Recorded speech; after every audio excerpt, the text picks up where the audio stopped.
everyone, to another episode of the Practical Planner Podcast. Today, I'm really excited for this episode. Obviously, we have Anne here with me, but we have a special guest. Samantha Russell is here to join us. I feel like pretty much everybody who's listening to this podcast probably knows who Samantha is, but she's probably at this point known as like the best marketer in the financial planning space, even though she's not a financial advisor herself.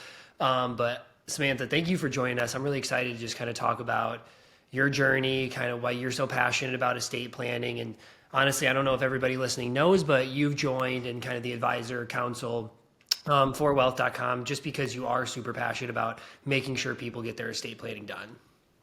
Yeah, thank you so much for having me. That was a lovely, lovely introduction. I appreciate it. And I am part of the advisory council. You're right. I don't know how many people know that. Been with wealth.com on the advisory council for maybe 6 months or so, and just really, once I saw a demo of the platform, I was all in, and have been ever since.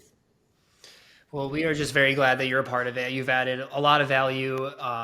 You just really understand this space. And I know what we're going to really talk about today is just really the kind of going more into the life and the need for estate planning. Almost all of our episodes so far have been really talking about like why you should consider a trust or the difference between a will and a trust and all just the estate planning tactics. But we really haven't taken a step back and really talked about like why this is super important, the impact it has, kind of just, I mean, I don't know if it's equating to like the difference of if you didn't have your estate planning documents done, but I think maybe the best place is just kind of start with you maybe sharing a little bit about your life and your journey, and then we'll kind of go from there. Sure, yeah. So, as you mentioned, I've been helping advisors with marketing now it's coming up on 10 years, which is just crazy to me. So the better part of my career. And I've always been passionate about all the different aspects of financial planning myself. It's one of the reasons I love to be in this industry. But, I'm 38. I think most people in their 30s, they're in the stage of their life where their careers are crazy. They're growing their careers. They might have little ones at home. I have 3 kids who are now 2, 6, and 8. You just have a lot going on. It's a busy time of life. And usually you're thinking about accumulating wealth, maybe, thinking about how do you pay less taxes. But the whole legacy side of things, I think a lot of people think, oh, I need life insurance for my kids, and maybe kind of stop there. They think of estate planning, at least in my friend group, and these are successful people, but they think of estate planning as something that the really, really top 1% do when they're older and they're getting ready to think about, okay, what is my legacy going to be? How am I going to divvy up my assets to my heirs? For my husband and I, that's kind of where we were at. We did have a financial planner we worked with that has been amazing through this whole journey. And he had been telling us, you own this business. We owned a business called 20 over 10, which is a tech platform for advisors to help them with their marketing. And as we were going through the process of selling it, which we ended up doing in 2020 to FMG, who I now work with, he's like, you're going to have basically when you sell the business, you're going to have a large income of cash coming in or capital, if you will. And now we really, really got to get serious about creating these trusts and setting everything up. And so we were like, yeah.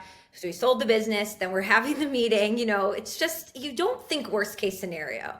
And we were in the process of putting all that in place, and my husband started to get sick. He started to have headaches. He was 39 years old, picture of health, CrossFit athlete, and the headaches just were getting worse and they weren't going away. And so after lots of testing, he basically had an MRI that revealed he had lesions on his brain. So he was life flighted right after the MRI to a hospital in Philadelphia. And they weren't really sure actually what these lesions were because they were looking a little different. But after a biopsy and then a couple weeks more of tests, they realized it was glioblastoma, which for those of you who've never heard of that, I'm so glad you haven't, because in the sense that means you haven't had to deal with it. But it is basically the worst brain cancer you can get. It's a terminal diagnosis, and most people survive, a little bit around a year mark, and that's it. And so, now we have at the time a 4-month-old, a 4-year-old, and a 6-year-old, and we're just stunned. And the whole idea of estate planning just became so front and center in our world. And I know we maybe want to talk about this, but not just the financial aspect of it, but we're talking things about power of attorney and who's going to make medical decisions and all these other things that we as healthy 30-somethings never thought about. I think you made a couple really important points going back to it, but obviously we always want to start and be like, we're so sorry that that's, the situation that you've been through, knowing you both for a very long time. I mean, I've known you maybe 5 years now, and you're just one of the best people I've ever met, somebody that's really had an impact on me and my life and my business and all of these things. And I was lucky to get to know Ryan and spend time with him on a podcast and get to talk to him. And he was an incredible person. And I'm so glad we have that podcast episode too, by the way. My kids love listening to it. I know. And one thing I really admire about him is, just the mindset that he had through everything. Like, I talked to him many times, not one time was he the person that you would hear or know anything was going on, because he was still about everybody else. And, I think this is a good plug in here too for everybody that he did write a book with Morgan Housel, and it's absolutely incredible. I think we bought 7 or 8 copies for every family, with kids and both of my sides of my family. So just want to give that shout out. But I love that you did point out the thing that you had this part that pushed you to do estate planning, which was really about tax planning and setting up trusts and things like that. But I think for a lot of people, that's all they really think about. They don't necessarily think about all of the life stuff. And really, at the end of the day, right, you're accumulating wealth. It's great to do tax planning, but the life stuff is actually the most important part of getting estate planning done. I mean, at the end of the day, you can't take your money with you.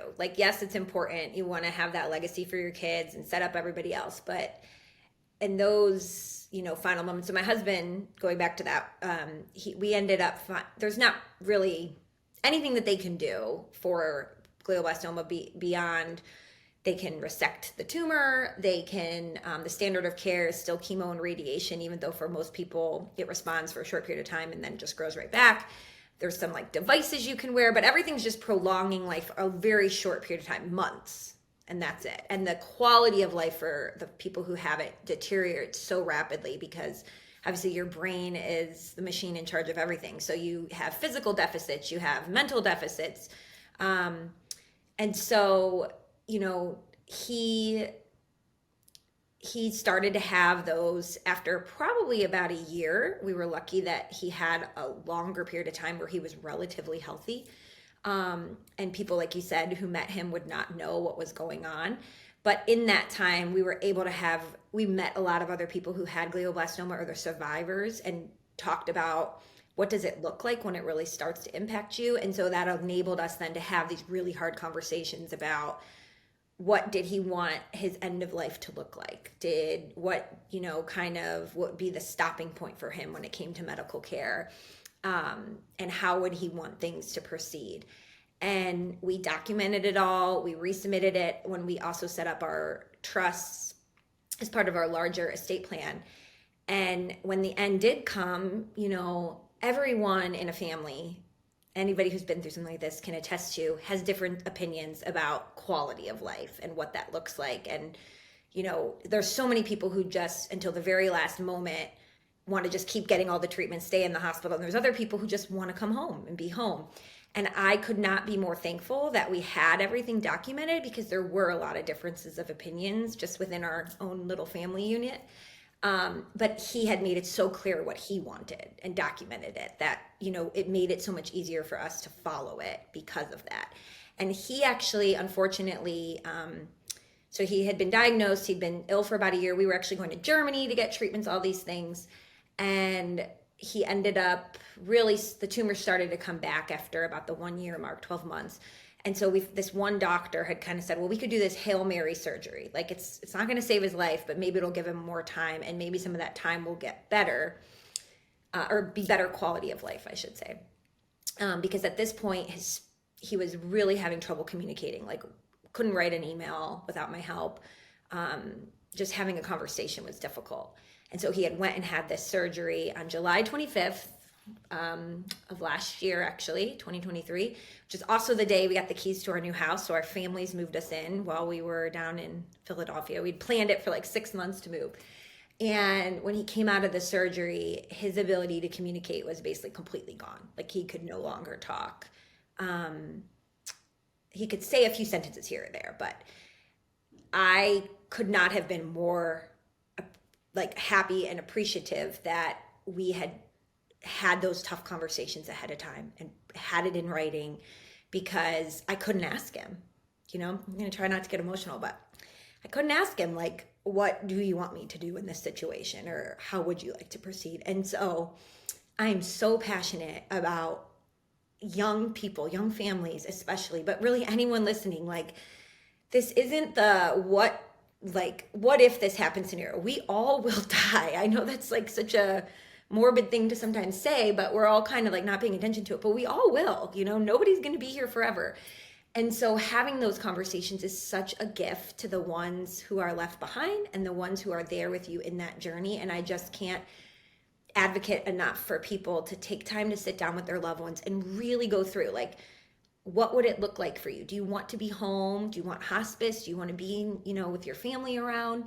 Do you want, as you're taking your final breath, like soft music playing? Do you want it to be quiet? Do you want hospital staff there? What kind of meds do you want? What do you want your funeral to look like? Like, all of this can go into estate planning documents. Like, do you want to be cremated, or do you want to have an open casket? And I don't think people realize that. They don't think of that as estate planning. And for me, that part of it is just something I really, really want to advocate for. Samantha, it's so critical, this point that you're making about just giving your loved one some clarity can be peace of mind. It can be freeing. It can be, removing a burden from them. I know that you never expect, family members to want to, voice very strong opinions during a critical time like this, but they will, and it happens in every single family.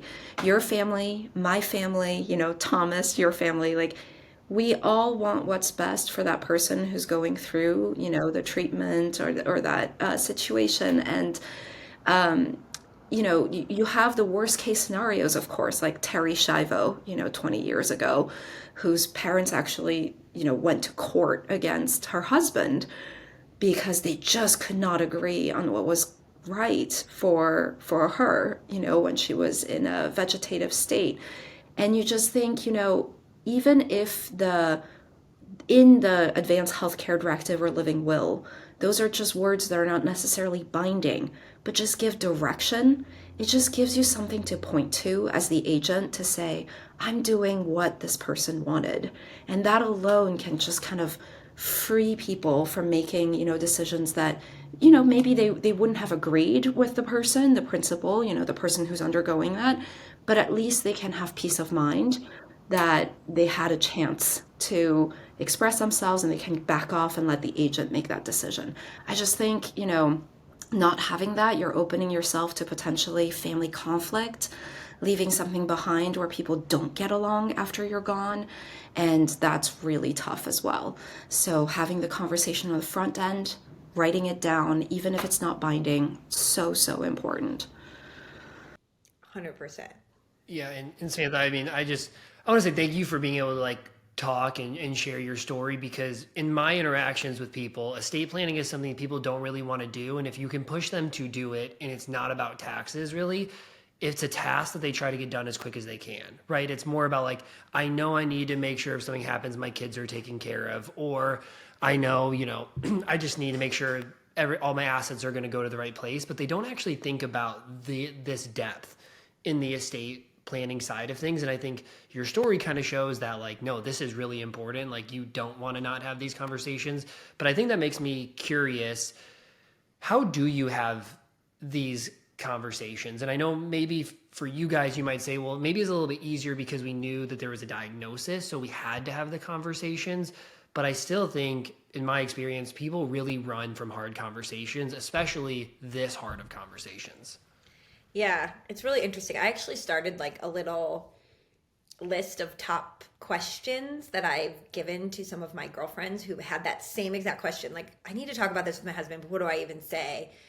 And I think sometimes painting a picture helps people visualize it a little bit better because, again, they might be thinking in this case, I never ever would have imagined that my husband wouldn't be able to talk to me, even if he was terminally ill.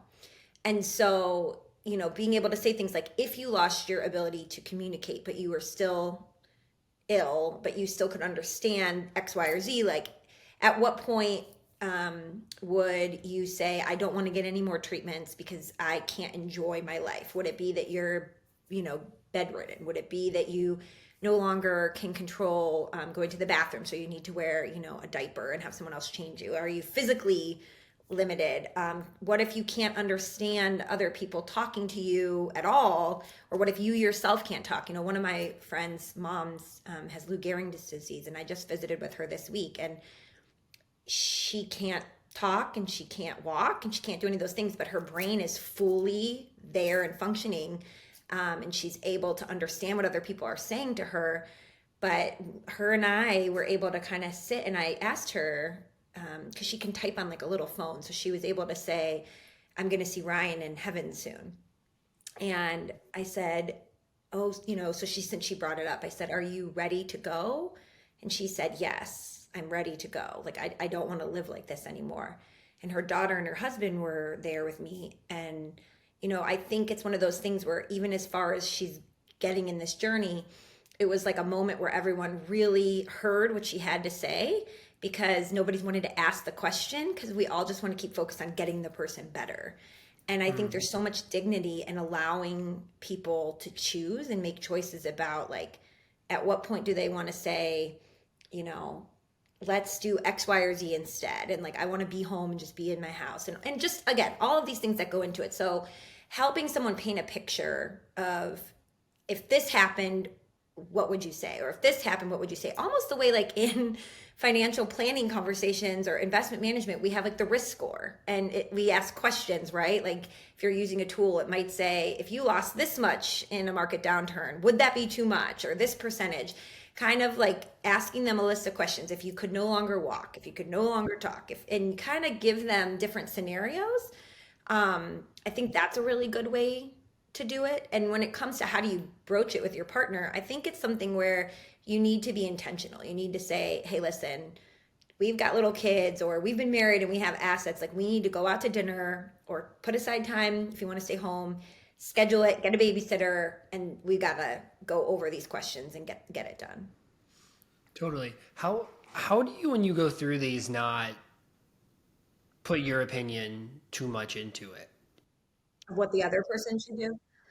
Yeah, I feel like with, two spouses might have completely different viewpoints on what end of life care might look like, what you would want.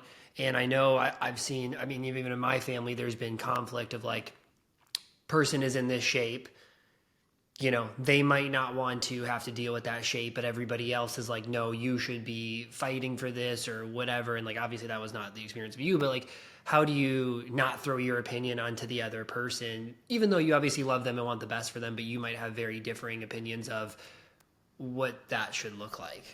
Well, I think that's why it's so important to do it before people get sick, because while everyone's still healthy, I think it's a lot easier, let's say it's a husband and wife, and the husband is saying, if I get this terminal illness and I cannot do X, Y, or Z, like for the dignity of myself, and I don't want my kids to see that, like, I don't want that. And then the wife gives her rebuttal. Well, no, what about this, this, and this? And then they can come back and say, well, no, I've thought that through, and here's why I'm saying this. Saying it when everybody's healthy and putting it in writing, then I think makes it easier. People are still going to always have their opinions. But I don't think there's anything as sacred as respecting someone's wishes when it comes to their own life. Think about it in every other aspect of life. We try to give people the dignity to make their own choices about things. So, it definitely can be hard. And I don't think it's wrong to say, well, why would you want to do that? I would never want to do that. But ultimately then having the grace to understand that these are their wishes. I love that, Samantha. And I will say, Thomas, in my family at least, I'll just give you another example too. I've had these conversations with my mom, who was actually diagnosed with a very aggressive form of cancer in 2019. And at that time, she wanted me to become her proxy. This is Massachusetts, so they're called proxies.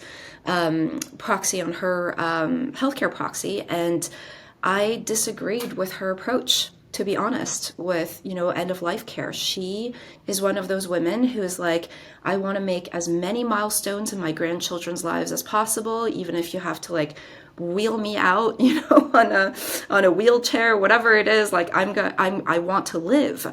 And that would not be, my approach. But in that moment, when you have that conversation with this person and you don't agree with their approach, as Samantha said, you have to just give them the dignity, respect their choices.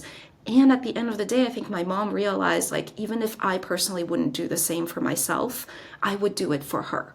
Even though, she may need treatment that would cause pain, I would go ahead and do that because I knew she wished a different outcome for herself, right? And so I think it's about trusting your agent, even if they disagree in the moment, to do what you want. And if you feel like your agent is not going to do that, then you need a different agent. Yeah, that makes sense. I think, obviously the purpose of this podcast is to really think through and educate advisors on estate planning, but also empower them to kind of assist in these type of things, right? And so I think the way that I view some of this is like, with our clients, we're probably the closest to them in professional lives, right? Like estate planning attorneys, they're maybe not along for as long of a journey, so maybe they don't know them as well. So I think, a lot of these are conversations that we should try to have with our clients. And I know that, hey, it's an annual review, happy February, you started your business, things are good. Like maybe we're not going to go to that life stuff then.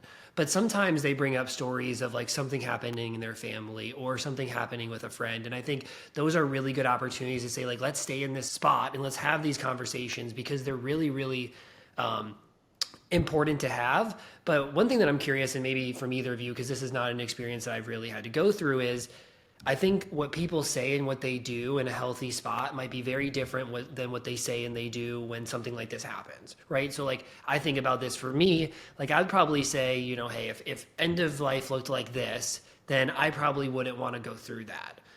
But I just don't know. Do people change that opinion very often when that does hit them? And I'm sure age has a difference, right? Like I think about my grandma. My grandma's in a very tough spot. She can't really communicate, but she's been alive for 4 or 5 years, but not really there. And she's in totally fine health otherwise, and that could be a long time. And I think a lot of our family looks at that and says, I would never want that to have to be my life, right? Like it'd be a really hard thing. But I wonder if when you're in that experience, especially if you're in your 40s or 50s or younger, that opinion might change just because of the hope that medicine advances or something happens that could have a change. Yeah, I think that whole idea of the last thing you hit on, we would say all the time, we just need to keep you going until X can happen because there's so many things right now for a disease like glioblastoma that is underfunded, not known very well, and there isn't much, like there's barely been anything that has brought hope to the forefront. But there's all these clinical trials where they're injecting the herpes virus directly into people's tumors, or they're creating individualized vaccines. My husband, we would go to Germany every 5 weeks and he got this individualized vaccine, and we kept saying, if we can just hang on and get to the next level. And I do think that is a very common thing. And also, to your point about age, for a lot of people, like you said about your mom, and they say, like, especially if they have young kids, like, I just want to be here till my daughter gets married, or I just want to be here till my son starts kindergarten, or whatever it is. And so it can be hard to know. And then on the flip side, you have people who maybe say, absolutely keep me around. And then they start to feel like maybe they're a burden to other people, or whether it's financially or caretaker wise. So then they change their mind and they say, no, like, I don't want to do this anymore. Or they're in pain and the pain is terrible, So I think there's lots of different things. It can go both ways. And it can be hard to know, I'm no expert in this. Thankfully, I just am sharing the story I've been through, but I do think it can change. And so as much as you can have open communication and really trust that the person that is your agent is going to ultimately respect and have, your best interests at heart and respect what you want is your best bet. Yeah. And I would say, Thomas, too, that, it's important to revisit that advanced healthcare directive with your client every so often. Just because you have one on file doesn't mean that, it's not worth, looking at periodically. And I would say something like every 5 years. This doesn't have to be, every quarter. But the other thing that I would challenge our audience to think about is, I can't tell you the number of times I saw pretty much blank advanced healthcare directives or healthcare proxies, because, you just assign the agent, you assign some powers, and then like the rest of the advanced healthcare care directive about organ donation, disposition of remains, like do you want to be buried or cremated, it's just kind of left blank. It's a fine position. Those are optional. Let your agent decide. But why are you the client or the financial advisor? I want to check your intuition to be like, that doesn't have anything to do with me. That's between the family members and my client to discuss. You might actually spur on some ideas in your client's mind so that they go back and they think about it a little bit more. An easy entry point is actually, because financial questions tend to be a little more comfortable for us, I think. An easy question could be about like nursing home and affording care. And even just asking that question might just open up, how they think about their end of life and who is there for them. Yeah. Were you going to add something, Samantha? I was just going to say, I do wish that there were more, maybe advisors or attorneys working together to offer, workshops on this type of thing, even if it was kind of fill in the blank worksheets. Or I think there's a huge opportunity out there for people to offer more education and be sort of the moderator in these conversations. And it can be, I think something as simple as, hey, we were going through all your documents and we realized that these things are left blank. Would you like us to help facilitate a conversation about that?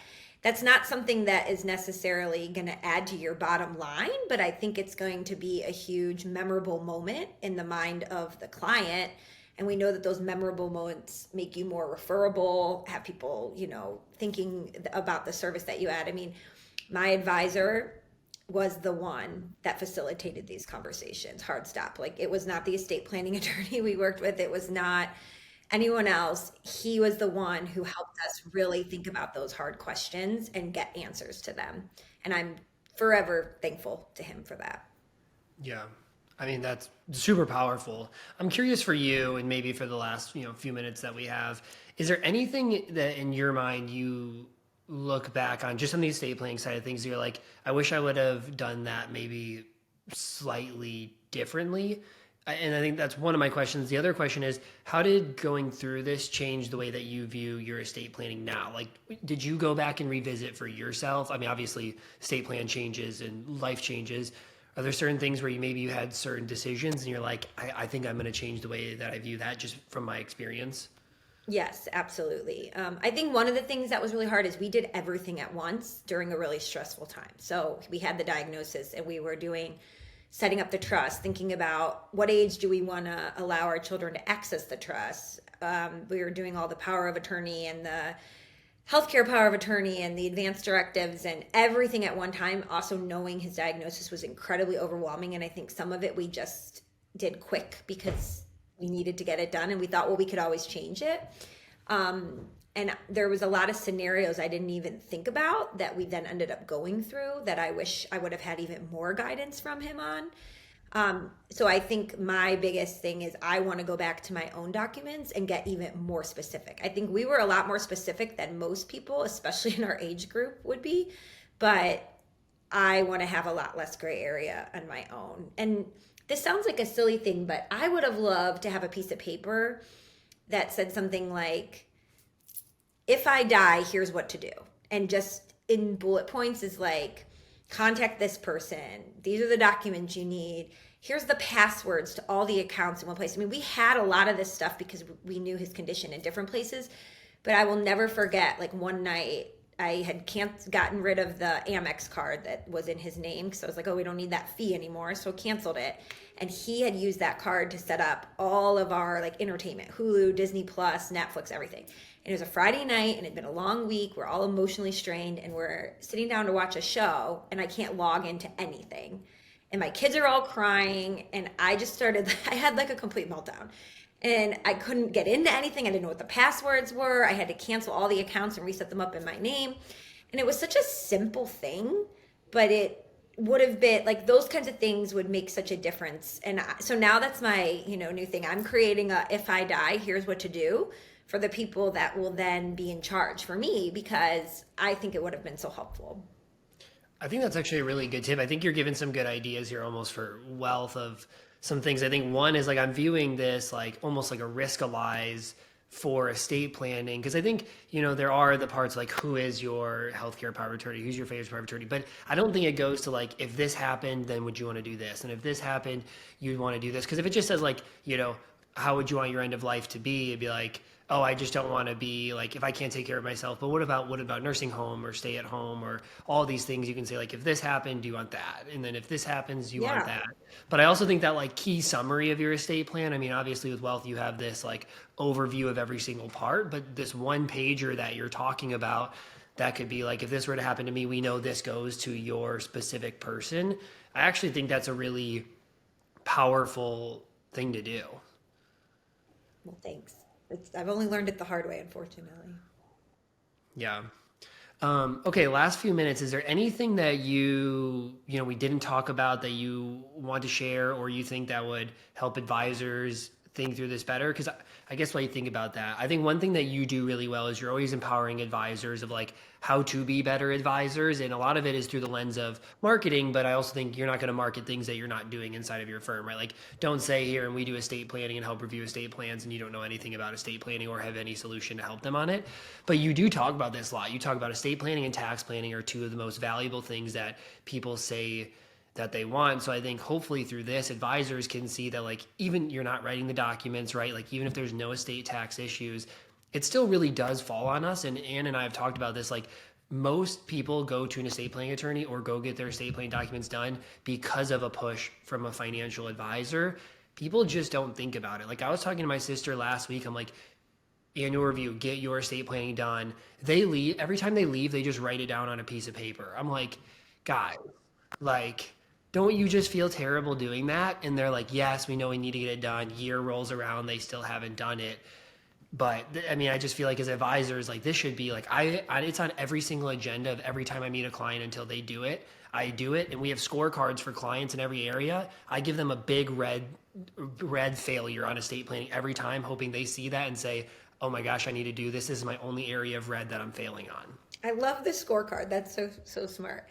Yeah, I mean, and I think telling stories is really powerful. So if you're an advisor listening and you want to share my story, hey, there's this young couple, they're in their 30s, they got 3 kids, a successful business high of life, and then this comes crashing down on them, use it as an example. Because sometimes when we tell a story, it really helps envision somebody to put themselves in that place and think about, oh my gosh, what would I want?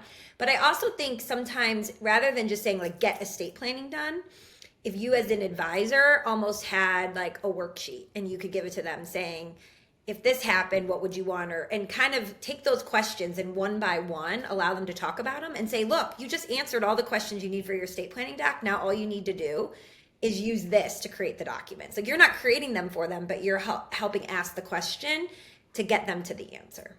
Yeah, I have some clients where I know that would work and other clients where they need the story or the fear. And I feel like if you had a client with kids and you just have this one question, like if you passed away, would you want the court to decide where your kids go or you? You're like, well, there's your answer. Like if you care about your kids, then maybe this is something that you should go get done. Right. Well, and I think this one last tip is just, I think like estate planning is just such an overwhelming topic, and we tend to put things that are overwhelming off because we don't know what the right answer is, so we just put it off. So again, if you can break it into smaller steps and kind of be the data collector on it little by little, and then when you have enough information, then create it, I think that could be a good strategy. Yeah, I think that's really good advice.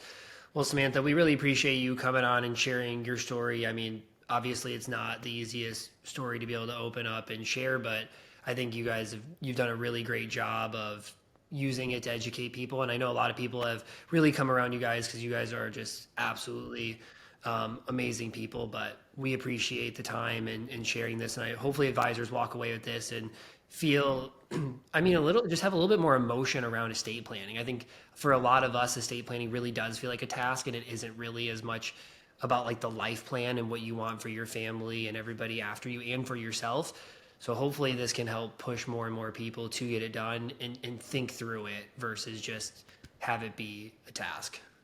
Yeah, I hope so. Thank you so much for having me on and letting me share a little bit more. And I realized I never said my husband's name, which I hate that. We should name people that are gone. So his name was Ryan Russell. And he and I both thank you for letting us share this today. Yep. And we'll make sure it gets linked to everybody. Go buy the book. I think it's just an awesome book about perspective and how you view life. And hopefully a lot of people will go read that and share it with their kids. But everybody, thank you. Exactly. But everybody, thank you for listening. Again, please rate and subscribe, and we'll see you back for another episode here in a couple weeks.